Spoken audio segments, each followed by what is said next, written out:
Asansol station সংলগ্ন এলাকায় taxi সহ অন্যান্য স্ট্যান্ড সরিয়ে ফেলা চক্রান্ত করছে রেল প্রশাসন।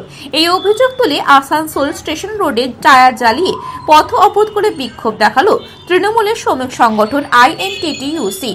এদিনে পথ অবরোধের নেতৃত্বে ছিলেন আইএনটিটিইউসি নেতা রাজু আলুওয়ালিয়ার অভিযোগ, আসানসোল স্টেশন সংলগ্ন সমস্ত স্ট্যান্ড সরিয়ে ফেলার চক্রান্ত করছে রেল প্রশাসন। তারই প্রতিবাদে এই বিক্ষোভ দেখানো হয়েছে। বিক্ষোভের খবর পেয়ে আরপিএফ বাহিনী ঘটনাস্থলে পৌঁছায়। বেশ কিছুক্ষণ এই পথ অবরোধ চলে। কি এর জন্য আপনাদের এই ব্যাপারটা হচ্ছে রেল প্রশাসন বিজেপি নেতাদের দালালি করছে। ব্যাপারটা হচ্ছে 50 বছর পুরনো ট্যাক্সি স্ট্যান্ড, বাস স্ট্যান্ডও 50 বছর পুরনো, অটো স্ট্যান্ডও 50টা বছর পুরনো। তাকে চক্রান্ত করে পুঁজিপতিদের হাতে তাদেরকে পার্কিং করে বিক্রি করে দিচ্ছে। এটা বরদাস্ত করা যাবে না। কালকে 8টা ট্যাক্সি ড্রাইভারকে অ্যারেস্ট করে নিয়েছে। কারণ কি, তোমাদের এখানে ট্যাক্সি লাগাতে দেবো না, ওটা টেন্ডার হয়ে গেছে। তো ব্যাপারটা হচ্ছে এখানে কি রেলের জমিদারি আছে? এটা এখানকার নেত্রী হচ্ছেন মহামাটি মানুষের নেত্রী মমতা বন্দ্যোপাধ্যায়, গরিবদের নেত্রী।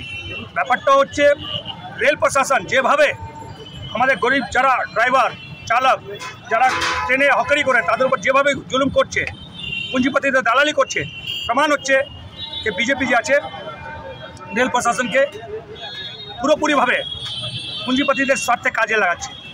তার জন্য আজকে আমরা প্রতিবাদে নেমেছি। ট্যাক্সি স্ট্যান্ডে 8টা ড্রাইভারকে কেন গ্রেপ্তার করা হলো? পার্কিং টেন্ডার করা চলবে না। বাস স্ট্যান্ড আপনি দেখুন কী অবস্থা আছে। আমাদের বাস স্ট্যান্ড দিয়েছিল, ভিতরে বাস স্ট্যান্ড ছিল, বাইরে দিয়েছিল, তখন সমস্ত দোকানদারকে দিয়ে পার্কিং দিয়ে বাস স্ট্যান্ডকে শেষ করার চক্রান্ত করেছে। অটো স্ট্যান্ডকে শেষ করার চক্রান্ত করছে, টোটোকে শেষ করার চক্রান্ত করছে, পুরো স্টেশনকে বিক্রি করার চেষ্টা করছে সিনিয়র ডিসিএম আর এই ডিআরএম। এত নিকম্মা ডিআরএম যে কারো কোনো তুলে না, কারো মানুষের কথাই বলে না। এরকম নিকম্মা ডিআরএম কোনোদিন দেখিনি।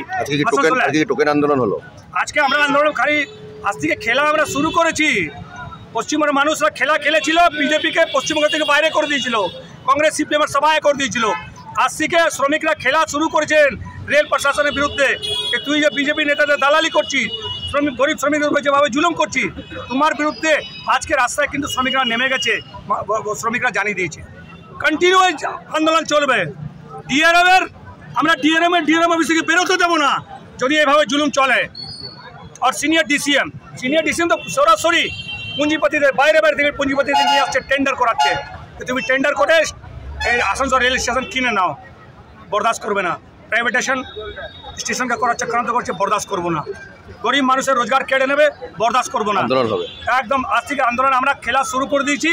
এই খেলাটা লাস্ট পর্যন্ত চলবে। আর ডিআরএমকে কিন্তু আমরা চেতাবনী দিচ্ছি, ডিআরএম সাহেব এটা আসানসোলের পবিত্র মাটি। এখানকার নেত্রী মহামাটি মানুষের নেত্রী মমতা বন্দ্যোপাধ্যায়, আমাদের আসানসোলের ভূমিপুত্র মলয় ঘটক, আমাদের এখানকার শ্রমিক নেতা অভিজিৎ ঘটক। তুমি যদি ভাববে শ্রমিককে জুলুম করে, কিছু আরপিএফ অধিকারীদের জুলুম করে আমি আমার শ্রমিকদের দমন করে নেবে, তোমার ভুল ধারণা। তোমাকে ডিআরএম অফিস থেকে বেরোতে দেবো না, এটা কিন্তু শ্রমিকরা ঠিক করে নিয়েছে আজকে। এটা আমরা ওদেরকে জানিয়ে দিচ্ছি। ডিআরএम साहब वो जमाना चला गया है, आपको दलाली करनी है, बीजेपी नेताओं की दलाली कीजिए।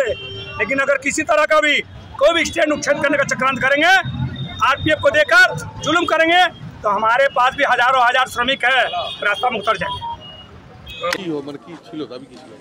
দাবি ছিল যে আমাদের জল চালু করে দেওয়া হোক। জলের খুব অসুবিধে মানুষের, যার জন্য। কতদিন থেকে অসুবিধা? আজ প্রায় 10-12 দিন। কি বললো আলোচনা বললো যে আমাদের ওখানে জল নেই, যেখান থেকে আমরা জল তুলি তার ব্যবস্থা চলছে। খুব তাড়াতাড়ি দেখি কিভাবে ব্যবস্থা করে আমরা জল দিতে পারি, সেই চেষ্টা করছি। 2-3 দিন আগেও একটা বিক্ষোভ হয়েছে, সেই ক্ষেত্রে একই কথা বলেছেন। 3-4 দিনের মধ্যে কি কোনো কথা হয়নি ডিবিসির সাথে?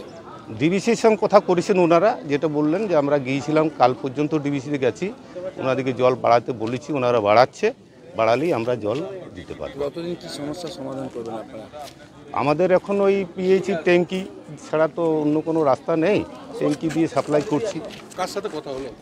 এটা ম্যানেজমেন্টের নাম কিন্তু আমি জানি না। ম্যানেজমেন্টের সাথে কথা হবে? আপনার নাম? না, আমার নাম সদানন্দ মন্ডল,